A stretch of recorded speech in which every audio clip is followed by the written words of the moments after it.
Gawin mo ito sa talong at pork belly. Siguradong taob na naman ang kaldero nito. Hello guys, for today's video, ayan, i-share ko naman sa inyo isang recipe na pork belly with talong. Ayan po, magpainit ng kawali, lagyan ng mantika, at ipan-fry lang muna natin yung ating pork belly hanggang sa mag-golden brown.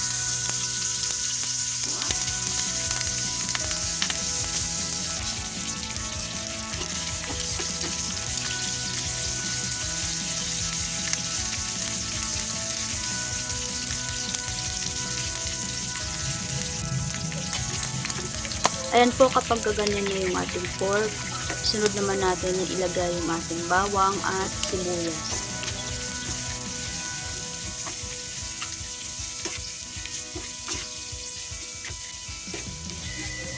Ayan po, pagalo-haloin lang natin hanggang sa bumango na yung ating bawang at sibuyas. Sunod naman natin ilagay yung ating talong.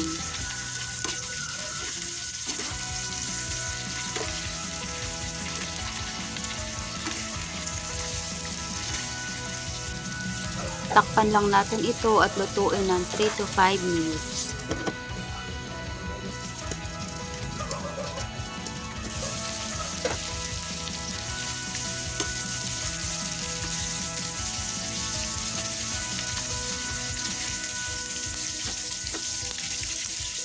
Sunod ko po, lagyan ko po ng konting soy, paminta at seasoning.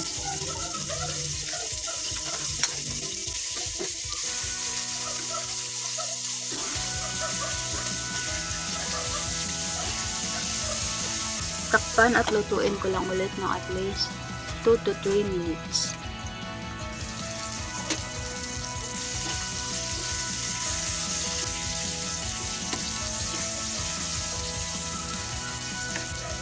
Naglagay din ako ng konting oyster sauce at bell pepper. Ayan, paghalo-haloin ko lang po. Ayan, at ready to serve na yung ating pork belly with talong. Thank you for watching po. Paki-like, follow, and share na rin po ng aking video.